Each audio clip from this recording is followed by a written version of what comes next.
যশোরের জলাবদ্ধ পরিস্থিতির আরও অবনতি হয়েছে। গত 2 দিন বৃষ্টি কমে গেলেও মুক্তেশ্বরী নদীর বাঁধ ভেঙে যাওয়ায় পরিস্থিতির অবনতি হয়। এতে নতুন করে প্লাবিত হয়েছে আরও 20টি গ্রাম, ভেসে গেছে অর্ধশতাধিক মাছের ঘের। বসতবাড়ি, রাস্তাঘাট পানিতে তলিয়ে যাওয়ায় ভোগান্তিতে পড়েছে এসব এলাকার মানুষ।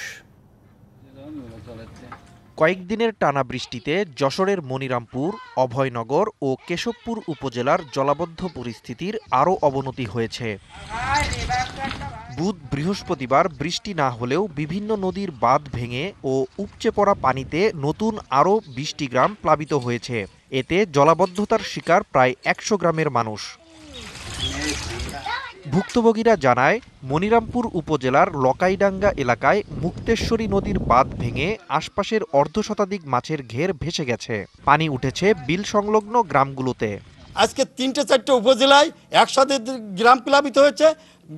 11টা ইউনিয়ন তলেতে এলাকার সমস্ত শিক্ষা প্রতিষ্ঠান, এলাকার মসজিদ, মন্দির সব পানির তলে। 250টিরও বেশি ডিজাইন অপশন নিয়ে ওয়ালটন স্মার্ট ফ্রিজ, বোঝে আপনার প্রয়োজন।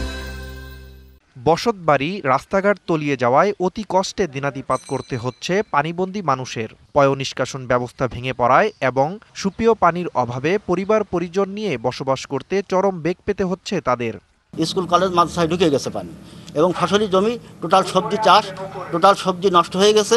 আমাদের এলাকা অত্যন্ত আমরা অসুবিধার ভিতরে আছি। নদীর ড্রেজিং কার্যক্রম অব্যাহত রেখে দ্রুতই পানি নিষ্কাশন ব্যবস্থা করা হচ্ছে বলে জানান পানি উন্নয়ন বোর্ডের এই কর্মকর্তা।